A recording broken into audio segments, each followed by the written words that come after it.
Qu'en pensez quand les gens disent que nous avons été créés par Dieu?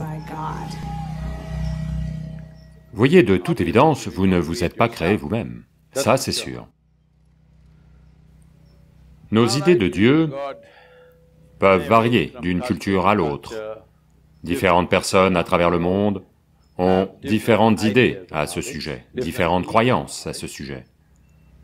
Mais la raison pour laquelle on en est arrivé à cette idée est la suivante. On a tous rampé hors du ventre de notre mère, et vous voyez un nouveau-né comme il regarde. Il demande, qui, quoi, qu'est-ce que c'est que tout ça? Tant de création. Vous voyez les points d'interrogation dans ses yeux? Quoi?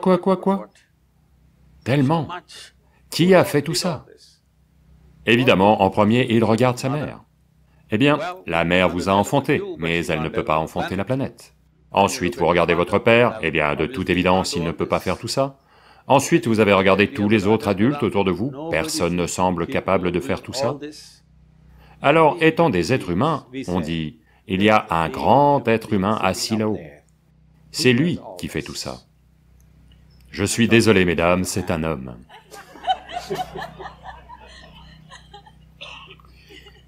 Comme on est humain, on pense qu'un grand humain est là-haut. Mais c'est un fait que nous n'avons pas créé ceci, n'est-ce pas? Ni cela, ni cela. Nous n'avons pas créé cela, on l'a manipulé. On l'a manipulé, on l'a brouillé, mais on ne l'a pas créé, ça c'est sûr. Donc, on a besoin d'une explication. C'est un choix que vous avez. Avez-vous besoin d'une explication ou êtes-vous prêt à explorer? Si vous explorez, vous allez en arriver à un certain type de situation en vous-même. Si vous tombez d'accord avec une certaine explication que quelqu'un vous fournit, le seul choix est soit de la croire, soit de ne pas la croire. Si vous la croyez, vous allez devenir confiant. Ça ne vous apportera aucune clarté, ça va vous donner de la confiance. Si vous ne la croyez pas, vous allez être confus.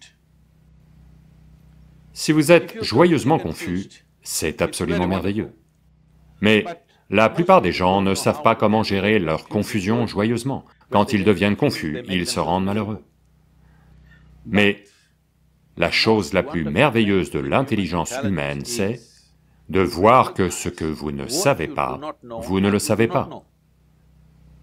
Tout ce que vous ne savez pas, vous le croyez. C'est un gros problème. Nous nous sommes fait des choses terribles les uns aux autres, simplement parce que je crois ceci, tu crois cela. On continue à le faire encore maintenant, n'est-ce pas, dans le monde entier. Parce que je crois quelque chose et tu crois autre chose. Maintenant, si je te laisse vivre, ma croyance va souffrir. Le mieux, c'est que tu sois mort. Oui, parce que tu crois que quelque chose est la vérité, et moi je crois qu'autre chose est la vérité. Maintenant, on ne peut plus vivre tous les deux au même endroit, on peut faire semblant un certain temps. Quand les vrais enjeux arrivent, on ne peut pas être au même endroit. Pourquoi donc est-ce si difficile? Si vous avez vraiment une intelligence qui fonctionne, vous devez être capable de voir que ce que je ne sais pas, je ne le sais pas, n'est-ce pas? N'est-ce pas très humain et très merveilleux de voir que ce que je ne sais pas, je ne le sais pas? En quoi est-ce un gros problème? Si vous voyez « je ne sais pas », est une immense possibilité. Ce n'est que quand vous voyez que « je ne sais pas » que la possibilité de savoir devient une réalité. Si vous voyez « je ne sais pas », le désir de savoir, la recherche de savoir et la possibilité de savoir deviennent une réalité vivante. Tout ce que vous ne savez pas, vous le croyez. Vous ne pouvez être que parmi vos semblables. Si vous êtes avec d'autres genres de gens, soit ils ne doivent pas exister, soit vous ne devez pas exister, c'est tout ce à quoi ça va mener. Donc ceci est une chose à laquelle nous devons arriver, parce que l'intelligence humaine est à son apogée quand elle ne sait pas. Si je pense juste que je sais, je vais devenir stupide, parce que j'ai mes conclusions sur tout. Si je vois que je ne sais pas, l'intelligence est à plein régime, n'est-ce pas? Vous voulez maintenir votre intelligence active ou l'éteindre? Vous l'économisez pour un autre endroit? Non, je veux savoir parce qu'on dirait que c'est le cas. Beaucoup de gens l'économisent pour ailleurs. Non, vous en avez besoin ici. Si vous en avez besoin ici, s'il vous plaît, regardez cela et voyez. Quand vous voyez que je ne sais pas, vous devenez très conscient, très présent, très alerte, est-ce vrai? Quand vous pensez « je sais », vous faites les choses les plus bêtes et idiotes, des choses très grossières, oui ou non? Si vous voyez vraiment que je ne sais pas, vous ne vous battez avec personne. Vous ne vous battez avec personne, n'est-ce pas? Je sais est toujours une bataille. Donc dans la culture yogique, il y a un phénomène. J'appelle ça un phénomène parce que, aujourd'hui, ce soir, vous ne comprendrez peut-être pas ce que je dis, mais si vous investissez du temps et de l'énergie, vous allez comprendre. Nous nous identifions à notre ignorance, jamais à notre savoir. Parce que, peu importe combien vous savez, vous avez lu toutes les bibliothèques de la planète, malgré tout, ce que vous savez est minuscule dans cette existence, n'est-ce pas? Allô?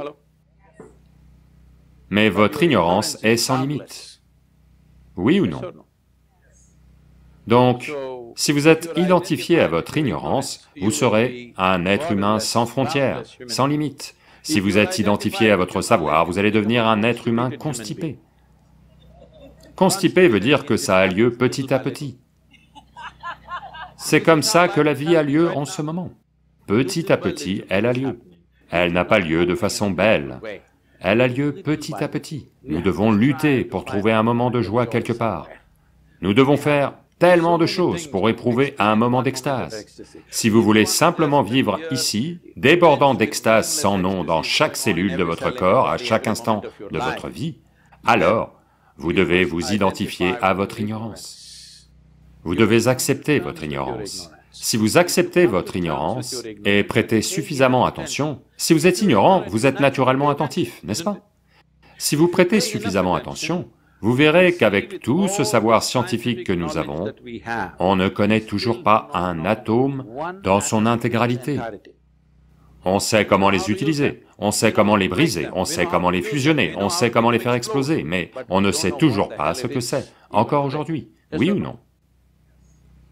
Donc si vous prêtez suffisamment attention, vous réalisez clairement que vous ne savez rien. Eh bien, il a posé cette question, c'est tout ce que j'ai fait. À seulement 4 ans et demi, j'ai soudain réalisé que je ne sais rien. Donc si quelqu'un me donne un verre d'eau, je ne fais que regarder l'eau parce que je ne sais pas ce qu'est l'eau. D'accord, je sais utiliser l'eau, mais je ne sais pas ce que c'est. Aujourd'hui encore, vous ne savez pas ce que c'est. Si je trouve une feuille, je la fixe pendant 4-5 heures, si je m'assois dans mon lit, je passe toute la nuit à juste fixer l'obscurité. Mon cher père était médecin. Il a commencé à penser que j'ai besoin d'un examen psychiatrique.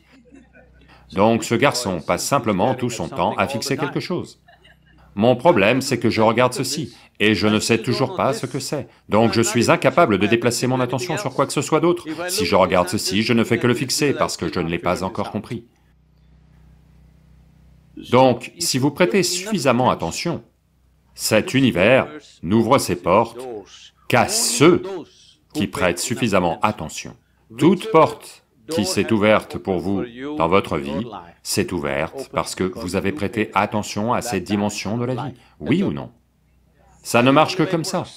Maintenant, si votre attention est telle qu'elle ne cherche rien, mais elle est simplement attentive, elle prête attention à tout, elle ne décide pas qu'un éléphant est plus important qu'une fourmi, elle prête simplement attention à tout, parce que ceci est la nature de la création. Si vous regardez une fourmi, avez-vous déjà prêté assez d'attention à une fourmi? J'ai passé beaucoup de temps avec elle. Croyez-moi, c'est l'une des machines les plus raffinées de la planète. Oui ou non? Si vous aviez une voiture comme ça, vous savez, vous pourriez faire tous les déserts californiens sans effort. C'est une machine extrêmement raffinée, ce n'est pas une chose simple. Si vous prêtez suffisamment attention à une fourmi, vous allez réaliser que quoi que ce soit qui a créé cette fourmi n'a pas prêté moins d'attention à la fourmi qu'à vous. Oui ou non? Alors qui diable êtes-vous pour décider à qui il faut être plus attentif et moins attentif? C'est juste que vous devez aiguiser votre capacité à prêter attention, pas à quoi que ce soit en particulier, à simplement prêter attention. Si vous prêtez suffisamment attention, Est-il vrai que ce corps, bien que vous ayez amené de la nourriture de l'extérieur, que ce corps a été créé de l'intérieur? Oui. Donc la source de la création, quelle qu'elle soit, doit forcément être active à l'intérieur de vous, n'est-ce pas? N'est-ce pas? Donc, quand vous ne savez pas ce qu'est la nature de la source de la création, en anglais vous allez peut-être utiliser... En Inde on a beaucoup de mots. Dans cette partie du monde, vous allez peut-être l'appeler Dieu. C'est juste votre explication de la source de la création, n'est-ce pas? Comme vous n'avez pas d'explication pour la création, vous dites, c'est Dieu qui a fait ça. Nous avons 1000 noms pour ça, d'accord? Mais fondamentalement, nous essayons d'expliquer la source de la création. Est-il vrai, dans votre expérience, que la source de la création de cette vie fonctionne à l'intérieur de vous? Si elle est quelque part là-haut et que vous l'avez ratée, ça va.